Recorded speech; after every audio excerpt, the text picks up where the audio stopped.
As a change agent in economic and social justice for over 45 years, I knew stories of resilience, well-being, and prosperity were taking root on reservations and in cities all across this land.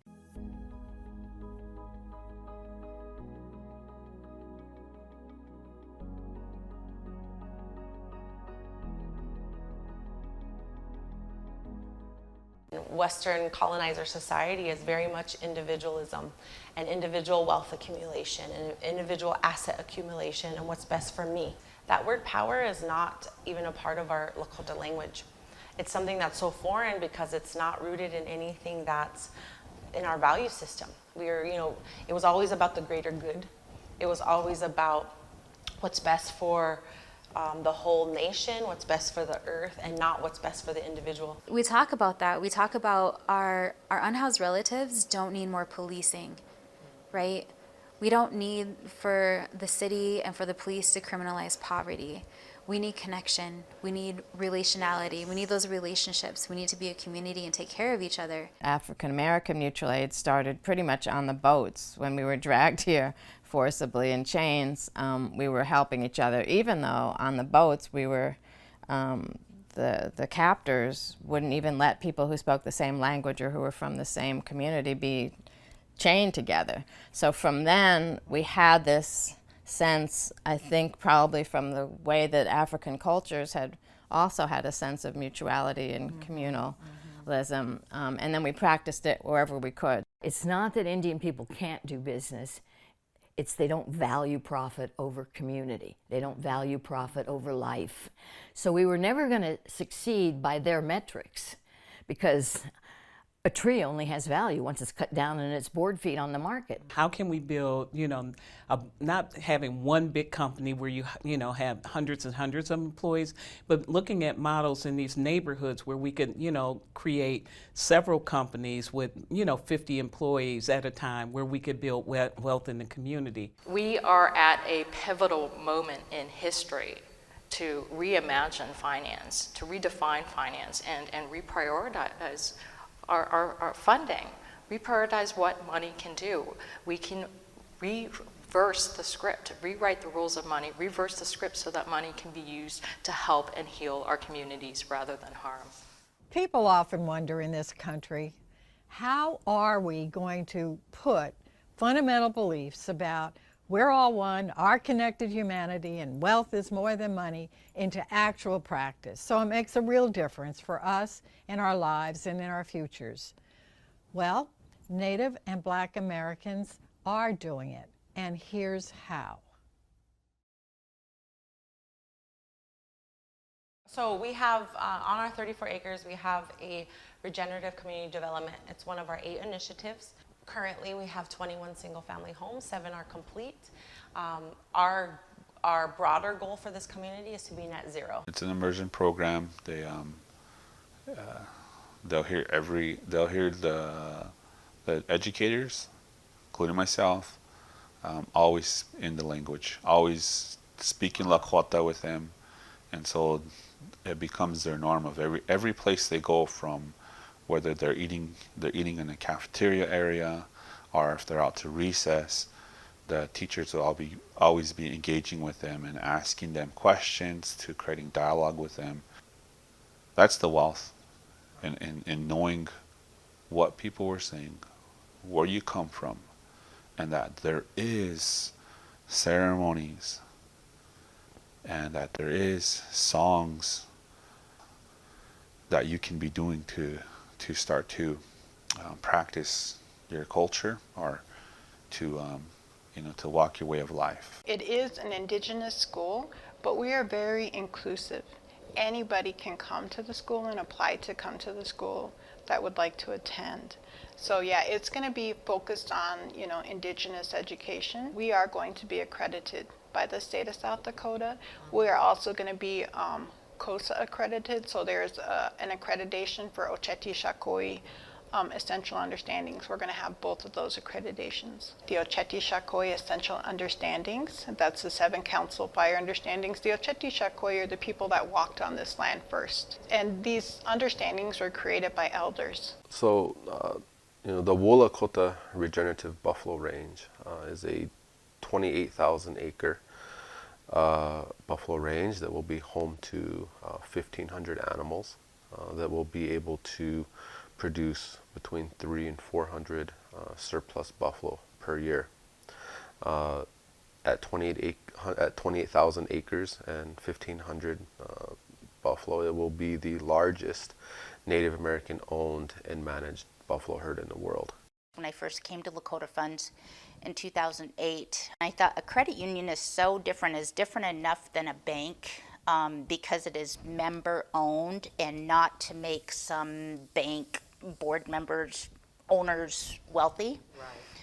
Until Lakota Federal Credit Union was chartered, there was not a single bank, federally insured financial institution depository on the Pine Ridge Reservation. We are providing seed funding for children's savings accounts.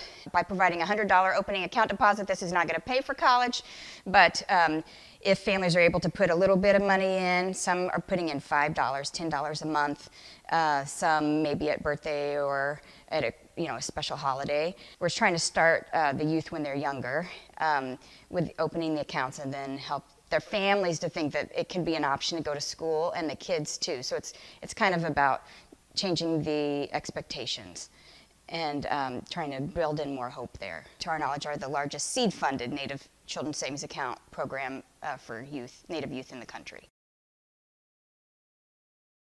The Greater University Circle Initiative was incorporated as a place-based strategy working with the anchors. And at that time, we were looking at employee-assisted housing. We were looking at how to create jobs. So again, the Evergreen Co-ops, it wasn't on the table at that time, but quickly became the one thing everybody could get behind. The model is such that no less than 80% of the ownership or the equity of any of those businesses is held by the employee owners.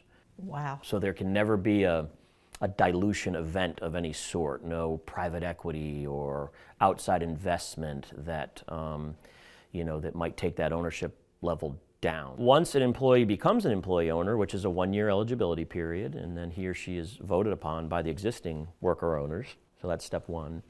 Okay. They immediately begin to build equity in the company. They're immediately fully vested for profit sharing.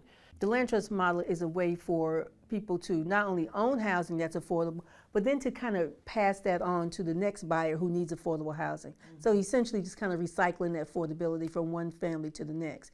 And so because the access to housing is becoming more and more challenging, people are willing to consider the idea of the community land trust model, and the idea of not owning the land, and the idea of sharing equity with the next buyer. We have community land trusts. We have our Freedom Farms Co-op. We have our Green Team Cooperative.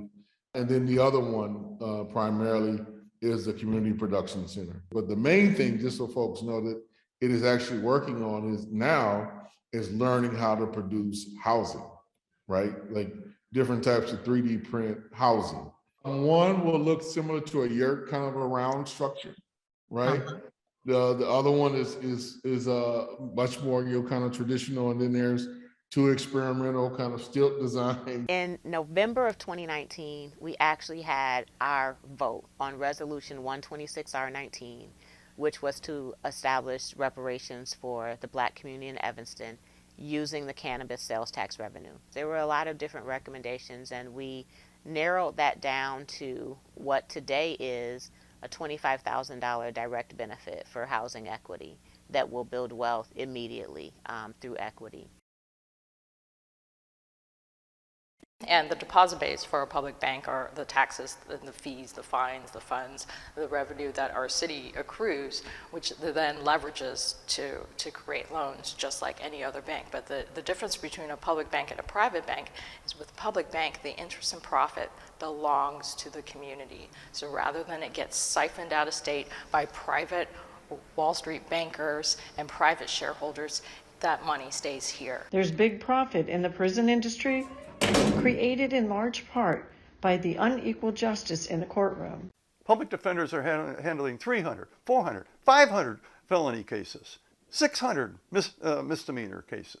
And our whole profession, and I want to be clear on this, trial judges, this happens in front of them every single day and they see it, okay? So state Supreme Court judges, the bar associations, the bar disciplinary committees, the state Supreme Courts, the United States Supreme Court, everybody knows this. I'll state it in its simplest terms. Lawyers may not represent more clients than they can competently represent. I can tell you in one of our offices we had what was called a wait list. So if you applied for services in our office, there weren't enough attorneys to take all the cases. So if you were not confined, your case would be put on a list and you would be told, we will get to you when we have an attorney available.